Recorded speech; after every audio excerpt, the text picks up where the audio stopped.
Hello viewers, কেমন আছেন সবাই? আশা করি সবাই ভালো আছেন। টাইমস পাবলিকেশনের গ্রাফিক্স ডিজাইন টিউটোরিয়ালে আপনাদেরকে স্বাগতম। তো আজকের পর্বে আমরা টেক্সট লোগো ডিজাইন নিয়ে আলোচনা করব, কিভাবে টেক্সট দিয়ে লোগো ডিজাইন করতে হয় আমরা সেটা নিয়ে আলোচনা করব। তো ভিউয়ার্স, বেশি কথা না বাড়িয়ে চলুন শুরু করি আমাদের আজকের ভিডিও। তো আমরা এখানে অলরেডি একটা লোগো ক্রিয়েট করে রেখেছি, টেক্সট লোগো যেটাকে বলা হয়। তো এরকম লোগো আপনারা কিভাবে ক্রিয়েট করবেন আমরা আজকের ভিডিওতে সেটা দেখব। তো এটাকে আমরা জাস্ট জুম আউট করে এটাকে একটু সাইডের দিকে সরিয়ে রাখলাম। এরকম একটি হুবহু লোগো ডিজাইন আমরা করব এখন। তো আমরা সর্বপ্রথমে টাইপিং টুলস নিয়ে একটা ফন্ট অ্যাড করে নিলাম, ফন্ট ক্রিয়েট করে নিলাম। এই ফন্টটি ক্রিয়েট করার পরে এখান থেকে আমরা এই পাশে যে রাউন্ডের দুই পাশে দুইটা বর্ডার দেওয়া আছে, এই বর্ডারগুলো কিভাবে অ্যাড করব আমরা এখান থেকে পেন টুল নেব। পেন টুল নিয়ে এখানে একটা ক্লিক করব এবং উপর বরাবর আরেকটি ক্লিক করে দিব এবং এটাকে আমরা একটু ছোট করে নিব। এখান থেকে ট্রান্সফার থেকে মার্কসটাকে এটাকে রিমুভ করে দেব। মার্কসটাকে রিমুভ করে দেওয়ার পর আবার পেন টুল নিব, নেওয়ার পর এখানে ক্লিক করব এবং এটা বরাবর এই কোণার দিকে এসে অ্যাড করে দিব। এই কোণাতে অ্যাড করে দেওয়ার পর এখানে ক্লিক করে আরেকটা এটার সঙ্গে অ্যাড করে দিলাম, এটার সঙ্গে অ্যাড করে দিব। অলরেডি অ্যাড হয়ে গেছে। তো এখন এটাকে আমরা জাস্ট কালার চেঞ্জ করে দিব, এখান থেকে কালার চেঞ্জ করে দিব।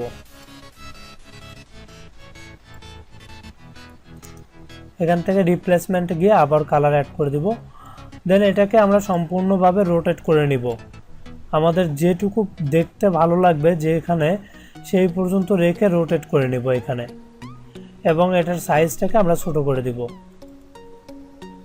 এখান থেকে সাইজটাকে ছোট করে দেব এবং এটাকে হুবহুভাবে কপি করে নিব। এখানে আরেকটি কপি করে নিলাম, এটাকে আমরা আরো ছোট করে দিলাম।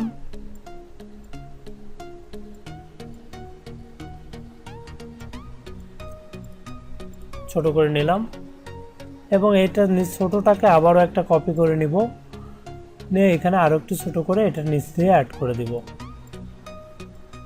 তো এক পাশে আমাদের তিনটা অ্যারো অ্যাড হয়ে গেল এবং এই অ্যারোর তিনটাকে আমরা কপি করে নিব, কন্ট্রোল-সি কন্ট্রোল-ভি দিয়ে কপি করে নিলাম এবং এটাকে সম্পূর্ণভাবে রোটেট করে নিব। এখান থেকে এভাবে একসঙ্গে সিলেক্ট করে রোটেট করে নিলাম, নেওয়ার পর এখানে আবার এই পাশে এসে বসাই দিলাম এটাকে। দেন বসাই দেওয়া শেষ এবং মাঝখানে মাঝ বরাবর যেটাকে ফন্ট ছিল সেটার কালারটাকেও আমরা চেঞ্জ করে দিব। ফন্টের কালারটাকে আমরা এখান থেকে ফন্টটাকে সিলেক্ট করে নিলাম, ফন্টটাকে সিলেক্ট করে এখান থেকে কালার অ্যাড করে দিলাম। দেন তিনটাতে কালার অ্যাড হয়ে গেল এবং নিচের দিকে জাস্ট আমরা লিখে দিব অ্যান্সার রিয়েল এস্টেট,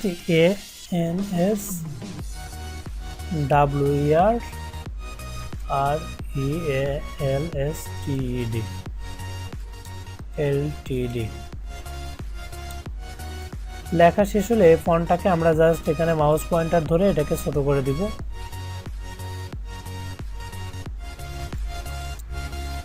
ফন্টটাকে ছোট করে নিলাম,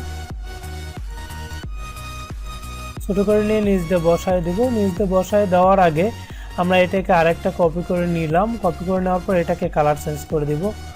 এটাকে আমরা রেড কালার করে দিলাম এবং যেটাকে কপি করে নিলাম এটা এর উপরে নিয়ে এসে বসাই দিব।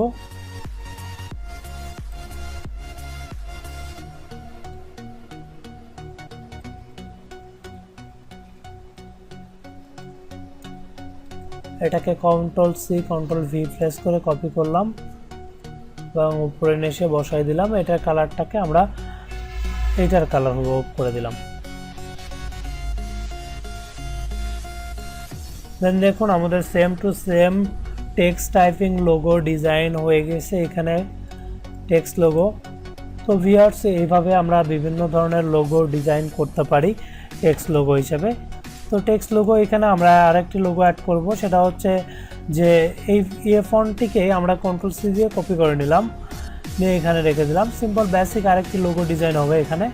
আবারও আমরা এখান থেকে পেন টুল নিব এবং এখানে একটা ক্লিক করলাম, এখানে একটা ক্লিক করলাম, ক্লিক করে এটাকে ক্লোজ করে দিলাম। দেওয়ার পর এখান থেকে মার্কসটাকে উঠাই দিয়ে আবারও এই কোণাতে এসে অ্যাড করে দিলাম, কোণা বরাবর। এটাকে আমরা এখান থেকে ক্রপ করে নিয়ে এটার সঙ্গে অ্যাড করে দিলাম। দেওয়ার পর সিলেক্ট করে নিয়ে এখানে আবার কালার অ্যাড করে দিলাম, সেম টু সেম কালার। এখান থেকে রিপ্লেসমেন্ট অ্যাড করে দিলাম। তো এই এটাকে কপি করে নিয়ে নতুন একটা ট্যাবে নিয়ে নিলাম। নতুন একটা পেজে নেওয়ার পর এখানে নিয়ে আসলাম। তো দেখুন এইটাই সুন্দর একটা লোগোতে পরিণত হয়ে গেছে। তো এখন আমরা যদি এখানে সাপোজ এটার নাম দিলাম হচ্ছে ANAWER আনোয়ার শপ SHOP আমরা জাস্ট এইটুকু নাম দিয়ে দিলাম। এভাবে আপনারা বিভিন্ন ধরনের ফন্ট ব্যবহার করে আপনারা লোগোগুলো ক্রিয়েট করতে পারেন খুব সহজেই।